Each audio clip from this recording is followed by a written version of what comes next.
It's an incredible story, isn't it? Partly because of the books, how good they are, but partly because of their unique stories. To have three great writers in one family, one otherwise nondescript family, a normal sort of background. She takes the train into London alone again, into the big Babylon, although her sisters are gone.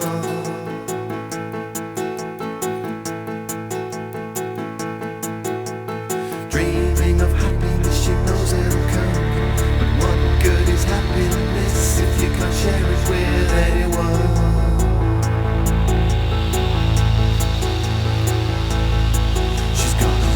And her letters, so many little treasures, censoring the memories, fashioning them into her art.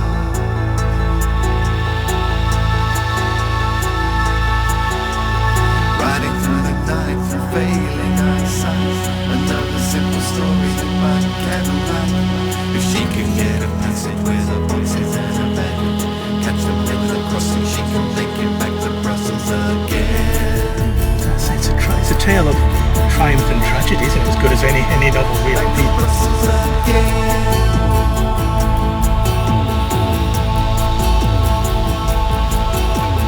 Pulse begins to quicken, the staggering thickens, colourful and witching, bewitching with a bittersweet charm.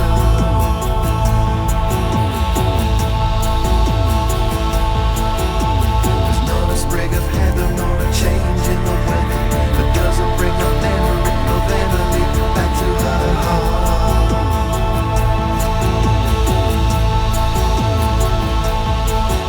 In the morning comes the spring, by lunchtime we got summer, with autumn comes the afternoon, the storm has gathered. Night's drawing, she'll wrap the shawl around her shoulders, not sure if she'll even survive another winter at all. Tragic story. It's like the Brontës, really. It's no two ways about that. Another winter at all.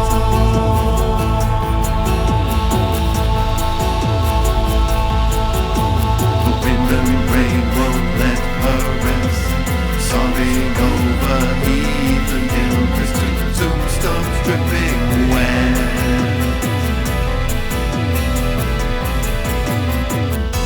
There was a time when Haworth was a very pleasant place to live. It is not so now. I feel as if we were all buried here. I long to travel, to work, to live a life of action.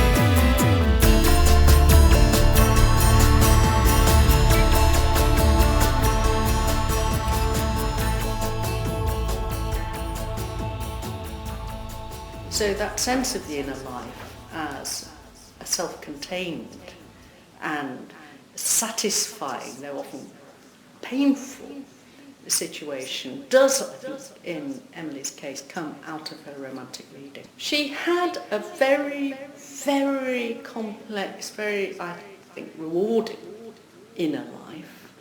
She wanted to write, but she didn't really care about publication. But really, she was quite content, while there was some money, to run the household and write and think and work with her sister and walk on the moors and arrive at her own very individual understanding of the world, which was profoundly romantic. Profoundly romantic. She has come to think of it as her milestone. It stands at the brow of the hill, 300 yards from where the school presents its slack-jawed face to the road. It is not a stubby, knee-high kind of milestone, nor is it a post with wooden pointers indicating different roads. It's a narrow pillar of dressed stone, somewhat less than her own height. All that it says on one face. Halifax Road 1 mile, Leeds or Wakefield Road 12 miles, with the images of two hands carved in outline, one like that and the other like that. The L has been omitted from Wakefield and awkwardly inserted at a later date. Whenever Emily passes, which is often, she presses her finger against one or other of the outlined hands, as if she might receive a jolt of electricity from it. A jolt of anything will be welcome here.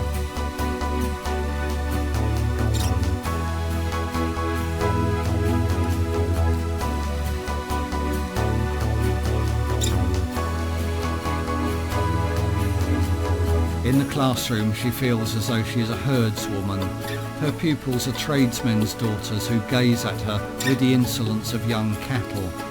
It is not that she has forgotten what it was to be young, but, as somebody once said, because she remembers, and she remembers being nothing like them. They learn by rote, their own heavy fingers following the words.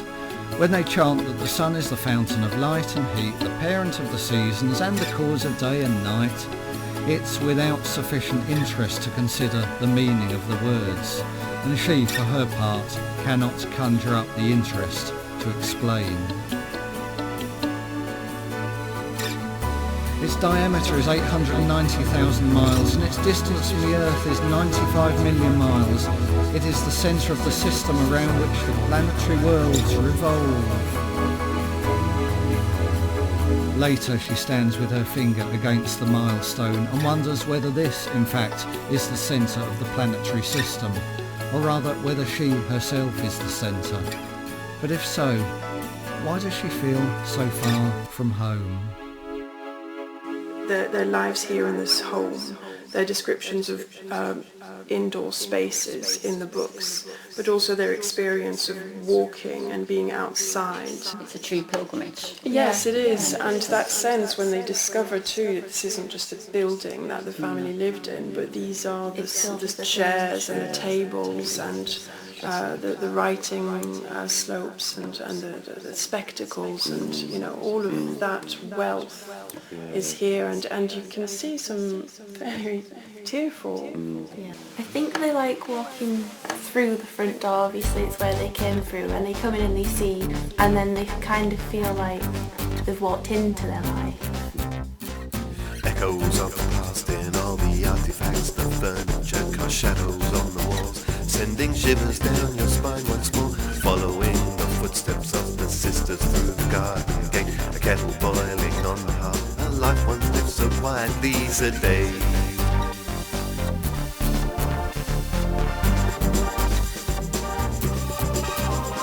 There's mystery in the house of Howard, burials and christenings where the church bells always ring, whispers in the house of Howard. Now Lily Cole takes centre stage, an icon for the modern age. There's ritual in the house of Howard, where the vespers are sung and the sermon's begun again.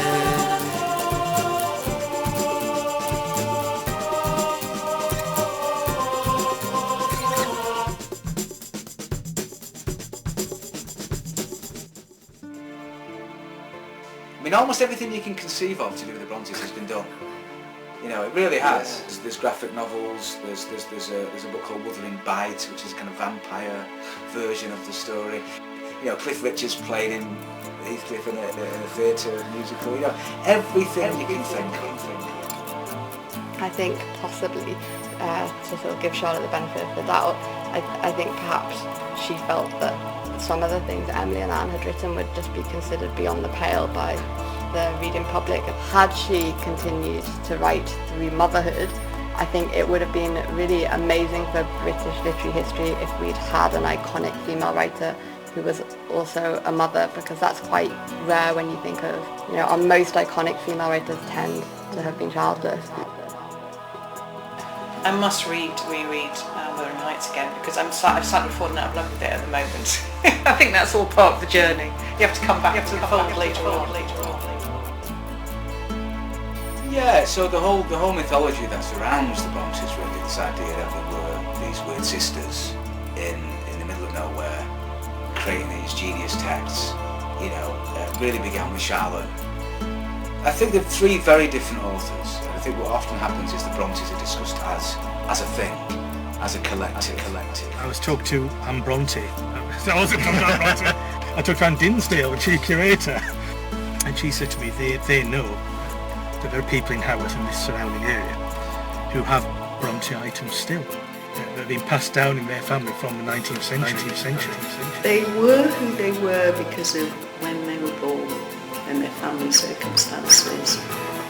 That's what made them the Brontës. Charlotte, no, come on. I want to live forever. And she will, and she will, and she will. She will, she will, she will, she will, she will.